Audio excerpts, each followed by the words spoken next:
কিন্তু দেশের টাকা লুট করে বিদেশে বাড়ি করা কোন দেশপ্রেমিকের কাজ হতে পারে? এই দেশের টাকা লুট করে বিদেশে বাড়ি করেছে সিঙ্গেল ইনস্ট্যান্স নজির নাই। এবং আলেম ওলামারা সারাটি জীবন মানুষের চরিত্র সংশোধন, মানুষের মধ্যে আখলাকে হামিদা, চরিত্রের গুড ভার্চুস, ভালো গুণাবলী মানুষের মধ্যে যাতে জাগ্রত হয় সে মেহনত করে গেছে। এবং আখলাকে রজিলা, মানুষের চরিত্রের বিরুদ্ধে খারাপ অভ্যাস আছে, এগুলোকে দূর করার জন্য ওনারা মেহনত করে যাচ্ছে। বিসমিল্লাহির রহমানির রহিম। নাহমাদুহু ওয়া নুসাল্লি আলা রাসূলিল কারীম, আম্মা বাদ। মাধবদী থানা ওলামা পরিষদের ব্যবস্থাপনায় আয়োজিত আজকের ইসলামী মহাসম্মেলনের মহতরম সভাপতি হযরত উলামায়ে কেরাম, ছাত্রবৃন্দ, দিনদার মুসলমান ভাইরা, আল্লাহ তাআলার শুকরিয়া আদায় করি যে আজকের এই ইসলামী মহাসম্মেলনে হাজির হতে পারলাম। আল্লাহ তাআলা তৌফিক দিলেন, আলহামদুলিল্লাহ। আমি প্রথমে জুলাই বিপ্লবে, বৈষম্য বিরোধী আন্দোলনে নরসিংদী জেলা থেকে যারা শাহাদত বরণ করেছেন তাদের রুহের মাগফিরাত কামনা করছি, এবং যারা আহত হয়েছেন এই আন্দোলনে তাদের আশু রূপ মুক্তির জন্য আল্লাহর দরবারে প্রার্থনা করছি, দোয়া করছি। আল্লাহ আমাদের এই প্রার্থনা কবুল করুন, আমিন। পবিত্র কোরআন শরীফে আল্লাহ তাআলা বলেন, বিসমিল্লাহির রহমানির রহিম, ওয়াতাসিমু বিহাবলিল্লাহি জামিআন ওয়া লা তাফাররাকু। আল্লাহ তাআলা বলেন, মুসলমান যারা, তোমরা আল্লাহর রশিকে, হাবলুল্লাহ মানে কোরআনুল কারীম, কোরআন শরীফকে মজবুতভাবে ধরো, ঐক্যবদ্ধ হও, ওয়া লা তাফাররাকু, বিচ্ছিন্ন হয়ে না, পারস্পরিকভাবে বিচ্ছিন্ন হয়ে না। যতদিন মুসলমানরা দুনিয়ার বুকে ঐক্যবদ্ধ থেকেছে, পৃথিবীর রাজত্ব করেছে তারা। মুসলমান যেমাত্র দলাদলি, সহিংসতা, অসহিষ্ণুতা, বিভেদের পথ ধরেছে, মুসলমানরা বিশ্বব্যাপী নেতৃত্বের তাদের হাত থেকে চলে গেছে নেতৃত্ব। আবার আমরা যদি ঐক্যবদ্ধ হতে পারি কালেমায়ে তাইয়্যিবার তলে, ইনশাআল্লাহ আজিজ আগামী দিনে নতুন পৃথিবী তৈরি হবে। 200 কোটি মুসলমান, 57টা মুসলমানের দেশ, কত বড় শক্তি! সমস্ত খনিজ পদার্থ, মিনারেল রিসোর্সেস মুসলমানদের হাতে, তেল মুসলমানদের হাতে, সোনা মুসলমানদের হাতে। লিবিয়ায় পাহাড় আছে, পাহাড়ের ভিতরে আছে ইউরেনিয়াম, প্লুটোনিয়াম, যেটা অ্যাটম বোম বানাতে লাগে, মুসলমানদের হাতে। আফগানিস্তানের পাহাড়ের ভিতরে এক প্রকার পাথর আছে, এই পাথরের নাম লিথিয়াম। এটা মোবাইলের ব্যাটারি ভিতরে লাগে, এটা দিলে বেশিক্ষণ চার্জ থাকে। এটা আফগানিস্তানে। ম্যান পাওয়ার আছে আমাদের, সমস্ত নিয়ামত আল্লাহ তাআলা আমাদের দান করেছেন। আমাদের অনৈক্য, আমাদের ইখতিলাফ, আমাদের ইফতিরাক, আমাদের বিভেদের কারণে এই সম্পদ থাকা সত্ত্বেও বিশ্ব নেতৃত্বের হাত থেকে মুসলমানরা দূরে চলে গেছে। আল্লামা ইকবাল रहमतुल्लाह अलैह বলেন, এক হো মুসলিম हरम के पास वानी के लिए नाइल की साहिल से लेकर ताबहा के काशगर। মিশরের নীল নদী থেকে চীনের কাশগর পর্যন্ত মুসলমানদের এক হয়ে যেতে হবে। ডিফারেন্স থাকবে, ইখতিলাফাত থাকবে, তারপরও বৃহত্তর স্বার্থে আমাদের এক হতে হবে। हरम के पासबानी के लिए মক্কা মদিনার পাহারাদারি করার জন্য আমাদের ঐক্যবদ্ধ থাকতে হবে। অনৈক্য আমাদের শেষ করে দিয়েছে। তারিখ আপনি आपको दोहराती है, ইতিহাস নিজেই নিজের পুনরাবৃত্তি ঘটায়। ইতিহাস চাকা ঘুরে। বাগদাদের 18 লক্ষ মানুষ হালাকুহান মেরে ফেলেছে ইখতিলাফের কারণে। ইমাম নাসাই, আরেকজন ইমাম নাসাই দুনিয়াতে আসবেন না, দামেস্কের জামা মসজিদে ওনাকে মেরে ফেলা হয়েছে ইখতিলাফের কারণে। কাফেররা মারে নাই। ইবনে জারির তাবারি ওনাকে মুসলমানদের কবরস্থানে দাফন করতে দেয় নাই ইখতিলাফের কারণে। ওনাকে দাফন করতে হয়েছে ওনার উঠানে। এরকম বহু ঘটনা আছে। থাকবে, ইখতিলাফ থাকবে। ইখতিলাফ ছিল, ইখতিলাফ আছে। হযরত আল্লামা মুফতি শফি সাহেব রাহমাতুল্লাহ আলাইহি বলেন, ইখতিলাফ কোনোদিন যাবে না, থাকুক, এটা নজরিয়া থাকুক, কিন্তু বৃহত্তর স্বার্থে মুসলিম উম্মার কল্যাণে দ্বীন ও মিল্লাতের জন্য আমাদের কাছাকাছি আসতে হবে। বাংলাদেশের প্রেক্ষাপটে ও আলেম সমাজ, ইসলাম পছন্দ জনগণ যদি একটু কাছাকাছি আসতে পারে, এক প্ল্যাটফর্ম না হলেও চলে, কাছাকাছি যদি আসতে পারি, আগামীকাল বাংলাদেশ নতুন ইতিহাস তৈরি হবে ইনশাআল্লাহ। আমরা গত 8ই আগস্ট অত্যন্ত নাজুক পরিস্থিতিতে দেশের দায়িত্বভার নিয়েছি। হাজার হাজার ছাত্র জনতার রক্তের বিনিময়ে আমরা নতুন স্বাধীনতা লাভ করেছি এবং প্রায় 4 মাস আমরা দায়িত্ব নিয়েছি। আলহামদুলিল্লাহ 4 মাসের ভিতরে আমাদের ফরেন রেমিটেন্স,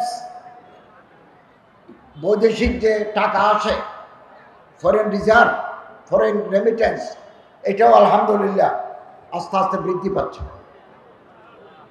এবং পলিটিক্যাল স্টেবিলিটি, রাজনৈতিক স্থিতিশীলতা আনয়নের জন্য আমরা খুব আন্তরিকভাবে চেষ্টা করছি। আমাদের প্রধান উপদেষ্টা মহোদয় রাজনৈতিক নেতাদের সাথে, আলেম ওলামাদের সাথে বৈঠক করেছেন, নিয়মিত করেছেন, এখন আবার শুরু করেছেন।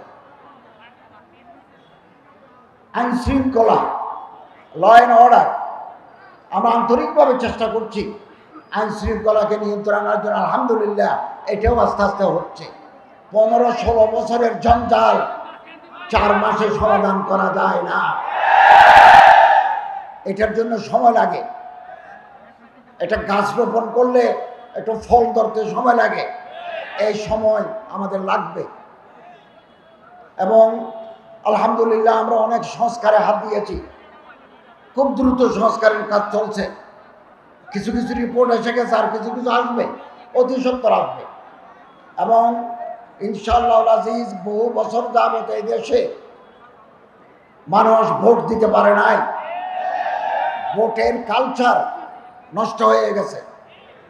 আমরা এইবার নির্বাচন কমিশন আমরা গঠন করেছি, কমিশনার আমরা নিয়োগ দিয়েছি, ওনারা কাজ শুরু করেছেন। ভোটার তালিকা হালনাগাদ হচ্ছে, হবে, শুরু হবে।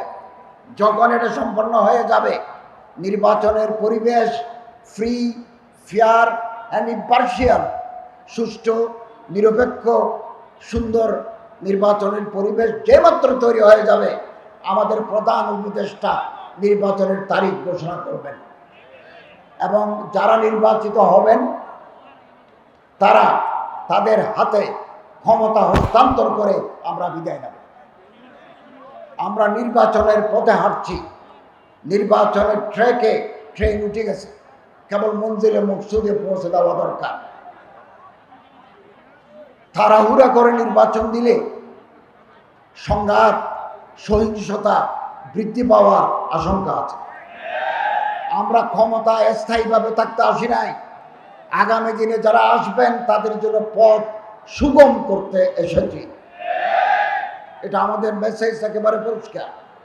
আমরা দায়িত্ব নেওয়ার পর থেকে এই দেশের বাইরে নানামুখী চক্রান্ত ষড়যন্ত্র শুরু হয়েছে। একের পর এক চ্যালেঞ্জ আসতেছে আমাদের। রাত দিন আমরা পরিশ্রম করছি, একের পর এক চ্যালেঞ্জ আসতেছে। কখনো এই কখনো সেই, এবং কখনো মন্দিরে হামলা হয়েছে বলে প্রচারণা চালায়, কখনো আবার মাজারে হামলা, কখনো গার্মেন্টস, কখনো আনসার, একটার পর একটা। আলহামদুলিল্লাহ, আল্লাহ তাআলার রহমতের ভিত্তিতে আমরা সমস্ত চ্যালেঞ্জ মোকাবেলা করতে সক্ষম হয়েছি। আমরা যদি ঐক্যবদ্ধ থাকি, আমরা যদি একে অপরের হাত ধরি, ওয়াতাসিমু বিহাবলিল্লাহ জামিয়া, এটা মানি চলি, কোন চক্রান্ত ষড়যন্ত্র বাংলার জমিনে সফল হবে না। কেবল আমাদের ঐক্যবদ্ধ শক্তি দরকার। এবং দেশের ভিতরে দেশের বাইরে আমাদের দেশে নানা ধর্মের লোক আছেন। হিন্দু আছে, বৌদ্ধ আছে, খ্রিস্টান আছে, নৃতাত্ত্বিক জনগোষ্ঠী আছে, বহু জাতি বাস করে এখানে। তাদের প্রত্যেকের সংবিধান মতে প্রত্যেকের অধিকার আছে, রাইটস আছে। তারা ব্যবসা করতে পারবেন আমাদের মতো, বাণিজ্য করতে পারবেন, চাকরি করতে পারবেন, কৃষি খামার করতে পারবেন, ধর্ম পালন করতে পারবেন, ধর্ম চর্চা করতে পারবেন। সংবিধান মতো কোনো বাধা নাই, ইকুয়াল রাইটস, সমান অধিকার আছে। এবং এই দেশে আবহমান কাল ধরে বিভিন্ন জাতিগোষ্ঠীর মানুষ শান্তিতে বসবাস করে আসছে। সারা দুনিয়াতে সংখ্যালঘু আছে, মেজরিটি মাইনরিটি, আকলিয়ত আকসারিয়ত। মিয়ানমারে আছে, রোহিঙ্গাদের কি দশা হয়েছে। ভারতে সংখ্যালঘু আছে, কি দশা হয়েছে, কি মর্মান্তিক দশা হয়েছে ভারতের মুসলমানের। আমেরিকায় মাইনরিটি বলতে সাদা কালা, ব্ল্যাক অ্যান্ড হোয়াইট, কালা এবং সাদা, গায়ের চামড়া কালা, গায়ের চামড়া সাদা, দুদলের ভিতরে মারামারি। একেবারে মার্কেটের পর মার্কেট চালাই দিয়েছে লস অ্যাঞ্জেলেস নামক এলাকায়। অ্যাপার্থাইড প্রবলেম, মানুষ মারা যায়। এরকম সারা দুনিয়ায়, দক্ষিণ আফ্রিকা, সারা পৃথিবীর তুলনায় বাংলাদেশের সংখ্যালঘু জনগণ শান্তি, স্বস্তি, আরামের ভিতরে আছেন। আমরা বারবার বলেছি, কোন সংখ্যালঘুর বাড়িঘর যদি কেউ আক্রমণ করে, কোনো উপাসনালয় যদি কেউ অপবিত্র করতে চায়, আমাদের আইন শৃঙ্খলা, আমাদের পুলিশ আছে, আমাদের র্যাব আছে, আমাদের বিজিবি আছে, ল এনফোর্সিং এজেন্সিস আছে।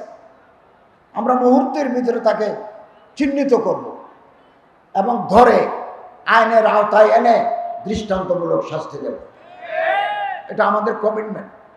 আমরা দায়িত্ব নেওয়ার পরে খেয়ে বা কারা আধারের ভিতরে ঢিল মারে দিলে ধর্ম কি করুক। আপনারা সিসিটিভি লাগান, ক্লোজ সার্কিট ক্যামেরা লাগান, তাহলে ধরা পড়ে যাবে কারা করে, ধরা পড়ে যাবে। এবং আমরা ধরছি, আইনের আওতায় আমরা আনছি, তাদের আইনের ভিতরে আমরা আনছি, বিচার করার চেষ্টা করছি।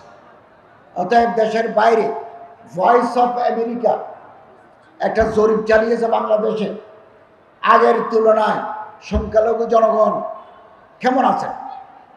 এদেশের 64% 64% মানুষ বলেছে আগের তুলনায় এদেশের হিন্দু, বৌদ্ধ, খ্রিস্টান, পাহাড়ি গোষ্ঠী আরামে এবং শান্তি স্বস্তিতে আছে। তারপরেও বাইরে নানা মিথ্যা প্রচারণা চালায়। আমরা যদি ঐক্যবদ্ধ থাকি, ইনশাআল্লাহ আজিজ, এই অসত্য প্রচারণা আমরা ব্যর্থ করে দিতে বাধ্য হব। আমরা পারবো ইনশাআল্লাহ, একমাত্র একাত্মতা শক্তির মাধ্যমে। আমরা দায়িত্ব নেওয়ার পরে আমি হজের প্যাকেজ 1 লক্ষ টাকা কমিয়েছি। বাতের খরচ 40,000 টাকা যদি বাতও দিই, তারপরে 70,000 টাকা কমিয়েছি। গতকালও আমি বিমানমন্ত্রীর সাথে কথা বলেছি, আরো কোনো কমানো যায় কিনা, এবং আগামীকাল মন্ত্রী পরিষদের সভা, ওখানেও তুলব কথা যে আরো কোনো কমানো যায় কিনা। কিছু কিছু আমাদের সীমাবদ্ধতা আছে। 3 পার্টে হাজিদের টাকা দিতে হয়, বিমান, ঘর ভাড়া, সৌদি আরবকে একটা টাকা দিতে হয়, মিনা মুস্তালাফা আপনি থাকবেন, খাবেন, ওনার জন্য টাকা দিতে হয়। সব জায়গায় আমরা কমাতে পারি না, যে জায়গায় কমাতে পারি 1 লক্ষ টাকা কমিয়েছে, আরো কমাবার চেষ্টা করছি। যে টাকা আমরা নেব ওখানে যদি 1000 টাকাও বাঁচে, আমরা আবার হাজিদেরকে টাকা ফেরত দেব। এবং বিভিন্ন যে সিন্ডিকেট ছিল, আমরা দায়িত্ব নেওয়ার পরে সিন্ডিকেট ভেঙে দিয়েছি। আপনাদের সহযোগিতা দরকার, আপনাদের পরামর্শ দরকার। আমাদের কাছে লিখবেন, পরামর্শ সহযোগিতা আমরা আপনাদের চাই। কওমি মাদ্রাসার সনদ, হাইয়াতুল উলিয়ার সনদ, এটা আগের গভর্নমেন্ট দিয়েছে। এখন এটার প্র্যাকটিক্যাল অ্যাপ্লিকেশন কোথায় কোথায় ওনারা খেদমত করতে পারবেন, এটার জন্য একটা তালিকা করে আমি শিক্ষামন্ত্রীকে দেওয়ার জন্য প্রস্তুত করেছি। ওনার সাথে মুখে কথাও বলেছি। ইনশাআল্লাহ আজিজ, আমরা দায়িত্বে থাকতে হাইয়াতুল উলিয়ার সনদ যারা পাবে তারা বিভিন্ন জায়গায় খেদমত করার সুযোগ পাবেন। আলজেরিয়ার রাষ্ট্রদূত, পাকিস্তানের রাষ্ট্রদূত, তুরস্কের আল মুআসসাসা দিয়ানা, ওনাদের চিফ আমার সাথে দেখা করেছেন। আমি বলেছি, কলেজ ইউনিভার্সিটির ছাত্রদেরকে আপনারা বৃত্তি দিচ্ছেন, ভালো। আলী আলানির ছাত্রদেরকে আপনারা বৃত্তি দিচ্ছেন, ভালো। কওমি মাদ্রাসার ছাত্র, হাইয়াতুল উলিয়ার পাস করা ছাত্রদেরকে আপনাদের বৃত্তি দিতে হবে। ওনারা রাজি হয়েছেন। আমাদের কোন ছাত্র হাইয়াতুল উলিয়া থেকে ভালো পাস করে আলজেরিয়ার কোন ইউনিভার্সিটিতে যদি আরবি সাহিত্য, আল ফিকহুল ইসলামী, তারিখুল ইসলামী, মুকারানাতুল আদিয়ান, তুলনামূলক ধর্মতত্ত্ব, এই বিষয়ে পড়াশোনা করতে চায়, আপনারা ইউনিভার্সিটি পছন্দ করবেন। তারা যদি আপনাকে নিতে রাজি হয়, আপনার ভিসা সুযোগ সুবিধা আমি লিখে দিলে আলজেরিয়ার রাষ্ট্রদূত বলেছেন আমরা পাস করে দেব। মুআসসাসা দিয়ানা, তারা কক্সবাজার, চট্টগ্রাম, ঢাকাতে বৃত্তি দেয়, কোটি কোটি টাকা বৃত্তি দেয়। এখানকার ভালো ভালো ছাত্র, গরিব মানুষ, তাদেরকে স্কলারশিপ দেয়। আমি ওনাকে অনুরোধ করেছি যে ওয়েফাক, হাইয়াতুল উলিয়া থেকে যারা পাস করবে ওই লাইনের ছাত্রদেরকে আপনারা বৃত্তি দেন। উনি রাজি হয়েছেন। আমাদের একটা উদ্যোগ নিতে হবে। আমি চাই আলেম ওলামাদের সাথে কথা বলে, যোগাযোগ করে, তাদের সাথে যোগাযোগ করে দেব। তাহলে হাজার হাজার ছাত্র তুরস্কের মুআসসাসা দিয়ানার পক্ষ থেকে স্কলারশিপ পেয়ে তারা ভালোভাবে লেখাপড়া করতে পারবেন। ওয়াকফ আমাদের আন্ডারে, আমাদের মন্ত্রণালয়ের আন্ডারে। আমি একটু ভালো অ্যাডমিনিস্ট্রেটর দিয়েছি, খুব ভালো অ্যাডমিনিস্ট্রেটর দিয়েছি। শৃঙ্খলা আনার চেষ্টা করছি। আইনমন্ত্রীর সাথে কথা বলে হাইকোর্টে একটা আলাদা বেঞ্চ করতে যাচ্ছি। ওয়াকফের মামলাগুলো ওই বেঞ্চ দেখবে, 6 মাসের ভিতরে পুরানা মামলাগুলো নিষ্পত্তি হয়ে যাবে। ইসলামিক ফাউন্ডেশনের বোর্ড অফ গভর্নর্স করেছি, কালকে মিটিং করেছি। 15 বছরে যত দুর্নীতি হয়েছে আমরা এগুলো হাইকোর্টের একজন বিচারপতির মাধ্যমে, রিটায়ার্ড বিচারপতির মাধ্যমে তদন্ত করে দোষী ব্যক্তিদের বিরুদ্ধে আমরা ব্যবস্থা নেব। বাইতুল মুকাররমে একজন দরবেশকে আমি খতিব হিসাবে নিয়োগ দিয়েছি। ইসলামিক ফাউন্ডেশনে নতুন একজন মহাপরিচালক দিচ্ছি। দিলেই আসলেই বুঝতে পারবেন কাকে দিছি। যিনি মুফতি, যিনি হাদিস পড়েছেন, তাকমিলে হাদিস করেছেন, যিনি LLB অনার্স LLM করেছেন, এরকম একজন ফাজল, এরকম একজন কাবেল ইসলামিক ফাউন্ডেশনে আমি ডাইরেক্ট মহাপরিচালক করতে যাচ্ছি। কেবল আপনাদের দোয়া দরকার। সব কাজ গুছিয়ে আনতেছি এবং মন্ত্রণালয়ে একটা গতি আনার চেষ্টা করছি। আমাদের ইমাম প্রশিক্ষণ একাডেমি আছে বাংলাদেশের 8 জায়গায়, 45 ব্যাপী ট্রেনিং হয়। আপনারা ট্রেনিং দিবেন, অনেকে ট্রেনিং দিচ্ছেন, আলিয়া লাইনেও আছে, কবি লাইনেও আছে। আমাদের 45 দিনের ট্রেনিং যারা নেবেন, 15 টাকা হারে যদি তারা চাঁদা দেন ওই ইসলামিক ইমাম প্রশিক্ষণ একাডেমিতে, আপনাকে আমরা ছোটোখাটো ব্যবসা করার জন্য একটা ছোট অঙ্কের টাকা কর্জে হাসানা হিসাবে দেব। সুদ দিতে হবে না। আপনারা যে টাকাটা দেব, আপনি একটা নির্ধারিত কিস্তিতে আমাদের ফেরত দিবেন বিনা সুদ, কর্জে হাসানা। আর আপনি যদি অসুস্থ হয়ে যান, ক্যান্সার, আলসার, লিভার সিরোসিস এ জাতীয় কোনো মারাত্মক রোগে আক্রান্ত হন, আমরা আপনাকে এককালীন দেব। কোটি টাকা আমরা বাজারে দিয়েছি, কোটি টাকা সুদমুক্ত। এবং এই যে টাকা আগে আমরা দিতাম, এটার সংখ্যায় কম। আমরা আগামী মিটিংয়ে এই সংখ্যা আরো বাড়াবো। এবং আমাদের মসজিদ ভিত্তিক গণপাঠাগার আছে সারা বাংলাদেশে। কিছু অনিয়ম আছে, অনিয়মগুলো চিহ্নিত করছি। আমাদের মডেল মসজিদ আমরা তৈরি করব 560টা মডেল মসজিদ। এক একটা মসজিদ বানাতে আমাদের খরচ হয় 15 থেকে 19 কোটি। 350-এর মতো হয়ে গেছে। 50টা আমরা উদ্বোধন করাবো, আমাদের চিফ অ্যাডভাইজারের মাধ্যমে উদ্বোধন করাবো। বাকিগুলো আমরা তৈরি করছি। এগুলো টাকা দিয়ে আমরা তৈরি করে গৃহায়ন ও গণপূর্ত মন্ত্রণালয়। মাঝে মধ্যে একটু অনিয়ম হয়, ছাদ থেকে পানি পড়ে, ভালো করে এসি চলে না। আপনাদের এই নরসিংদী জেলায় প্রতিটি থানায় আমাদের একটা করে মডেল মসজিদ আছে। কোথাও যদি কোনো ত্রুটি বিচ্ছুতি থাকে, আপনারা আমাদের লিখুন। তদন্ত কমিটি গঠন করেছি, টিম এসে এগুলো দেখবেন, যারা দোষী তাদের বিরুদ্ধে ব্যবস্থা নেবেন। এভাবে বিভিন্ন সেক্টরে আমরা কাজ করে যাচ্ছি, বিভিন্ন সেক্টরে। এবং এই প্যাগোডা ভিত্তিক শিশু শিক্ষা, মন্দির ভিত্তিক শিশু শিক্ষা, গির্জা ভিত্তিক শিশু শিক্ষা, এগুলো চলছে। এগুলো সব আমার মন্ত্রণালয়ের অধীনে। আলহামদুলিল্লাহ, যেখানে যেটা করা দরকার আমরা সেখানে করছি। 100 কোটি টাকা খরচ করে বাইতুল মোকাররমকে আমরা নতুন করে সাজাবো। যেখানে ঢুকলে, মসজিদের দরজার ভিতরে ঢুকলে আল্লাহর মোহাব্বত বাড়ি যায়, নামাজের প্রতি মানুষের আগ্রহ জন্মে। 100 বা 110 কোটি টাকা দিয়ে খরচ করব। এটা 1 লাখে পাঠিয়ে দিছি, ফাঁস হয়ে যাবে। চট্টগ্রাম শাহী জামে মসজিদ বিল্ডিংগুলো অকেজো হয়ে যাচ্ছে। কুয়েত আমাদেরকে 100 কোটি টাকা দিয়েছে, 10 কোটি টাকা দিয়ে জানুয়ারি মাসে আমি উদ্বোধন করব। 10 কোটিতে হবে না, বাকি টাকা এদেশের জনগণ দেবে। কাজ করে যাচ্ছে, আপনাদের দোয়া চাই। আমাদের আল্লাহ না করুন, আল্লাহ আয়াজ বিল্লাহ, আল্লাহ না করুন, কোনো কারণে যদি এই গভর্নমেন্ট অন্তর্বর্তীকালীন সরকার ব্যর্থ হয়, এই জাতির উপরে কালো অন্ধকার নেমে আসবে। আমরা রাস্তা দেখতে পাবো না, রাস্তা হারিয়ে যাবে।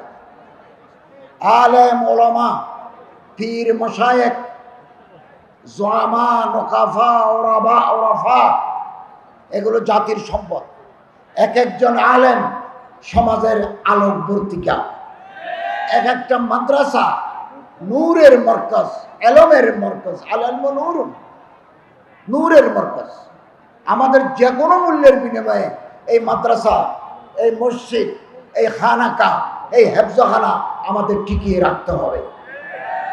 পৃথিবীর ইতিহাসে ইন্না নাহনু নাযালনা যিকরা ওয়া ইন্না লাহু লাহাফিজুন, আল্লাহ তাআলা বলেন, কিতাব আমি নাযিল করেছি, এই কিতাবের হেফাজতকারী স্বয়ং আমি আল্লাহ। সোভিয়েত ইউনিয়নে 70 বছর কোরআনের তালিম দিতে দেয় নাই বলশেবিক আন্দোলনের নেতারা, গর্বাচক, ওনারা দেন নাই। 70 বছর পরে আবার সেন্ট্রাল এশিয়ায় সোভিয়েত ইউনিয়নে মুসলিম অধ্যুষিত এলাকায় হাদিস কোরআনের তালিম শুরু হয়েছে। তুরস্কে একজন কামাল পাশা আতাতুর্ক নামে এক লোক 50 বছর আরবি ভাষায় আজান দিতে দেয় নাই, মেয়েদের হেজাব পড়তে দেয় নাই। আগে তুরস্কের ভাষা ছিল আবজদ হাওয়াস আলিফ বা তাসা, উনি করেছিলেন রোমান ABCD, এবং মসজিদ আল ফাতেকে বানিয়েছিল জাদুঘর। আলহামদুলিল্লাহ, ওখানে একজন ভালো শাসক আছেন এরদোগানের যিনি পীর, উনি শেখ মাহমুদ আফিন্দি, ওনাকে তুরস্কের শেখুল হিন্দ বলা হয়। উনি এসে দেশ আবাদ করে দিয়েছেন। বিপদ আসবে, 50 বছর মানুষকে অপেক্ষা করতে হয়েছে, আবার সেই সোনালী ঐতিহ্য ফিরে আসছে। আমাদের এই বাংলাদেশে বারবার পরিবর্তন হয়, অনেক সময় আমরা বিপদে পড়ি, কথা বলতে পারি না, অনেক প্রবলেম হয়। একথা মনে রাখবেন, এই দিন নয়, আরো দিন আছে। এখন আমরা সারা বাংলাদেশে বলেছি, কোনো মাহফিল করার জন্য পারমিশনের প্রয়োজন নাই। আমাদের গালি দিচ্ছে, আমরা এগুলো শুনছি। আমি তো বারবার কথা বলছি, আমাদের এই ইন্টারিম গভর্নমেন্ট, সময় কম আমাদের হাতে, আমরা চারিদিকে কিছু সংস্কার সম্পন্ন করে একটা পরিস্থিতি যদি একটা কর্ডিয়াল কনজেনিয়াল অ্যাটমসফিয়ার যদি আমরা তৈরি করতে পারি as early as possible, আমাদের চিফ অ্যাডভাইজার সাহেব নির্বাচনের তারিখ ঘোষণা করবেন। বহু বছর পরে মানুষ, এদেশের জনগণ তার নির্বাচিত প্রার্থীকে, তার পছন্দের প্রার্থীকে ভোট দিয়ে জয়যুক্ত করতে পারবেন। এই যে পলিটিক্যাল কালচার, এটা ধ্বংস হয়ে গেছে। ব্যাংক দেউলিয়া, ব্যাংকে কোনো টাকা নাই, আমাদেরকে আবার 22,000 কোটি টাকা ছাপিয়ে ব্যাংকে টিকিয়ে রাখতে হচ্ছে। কি নাজুক পরিস্থিতি। তারপরে দেশে বিদেশে বাইরে চক্রান্তের শেষ নাই। আমরা যদি ঐক্যবদ্ধ থাকি, ইনশাআল্লাহ আজিজ, যে কোনো ধরনের চক্রান্ত ষড়যন্ত্র আমরা ব্যর্থ করে দিতে বাধ্য, আমরা সক্ষম হব এটা। এবং এদেশের মানুষ জনগণের পক্ষে আছে, এবং ছাত্ররা, বৈষম্য বিরোধী ছাত্ররা একটা ইতিহাস তৈরি করেছেন আমাদের জন্য।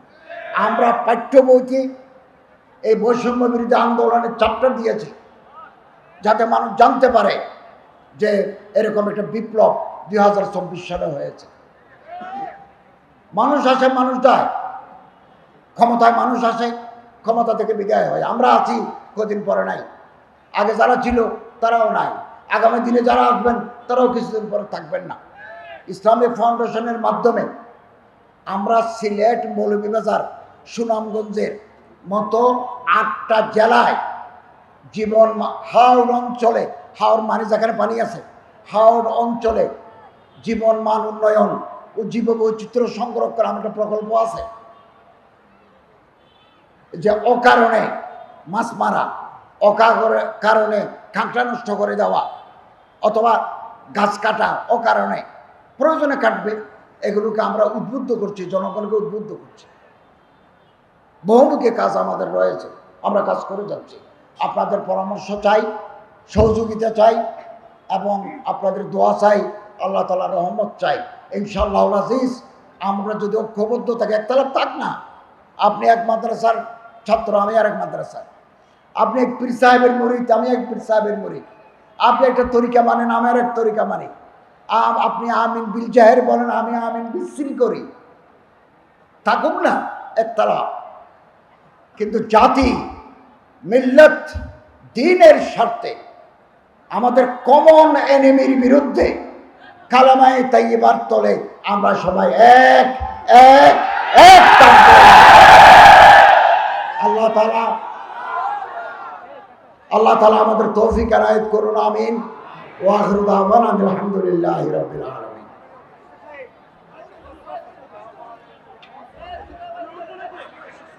থেকে শুরু করে আমাদের ইউনো সাহেব পর্যন্ত, ওসি সাহেব পর্যন্ত, একজন কনস্টেবল পর্যন্ত, আমরা নির্বাহী বিভাগে আদালতে যখন মামলা যায় নির্বাহী বিভাগ কিছু করতে পারে না, এটা আন্তর্জাতিক আইন। এখন কেউ যদি মামলা করে আপনারা তার কোর্টে জবাব দিবেন। মামলা করলেই তো আর সাজা হয় না, মামলা করলে আপনারা নোটিশ দিবেন, আপনি আপনার বক্তব্য দিবেন, আপনার সময় যদি কম থাকে সময় নেবেন, আদালত ফয়সালা নেবে।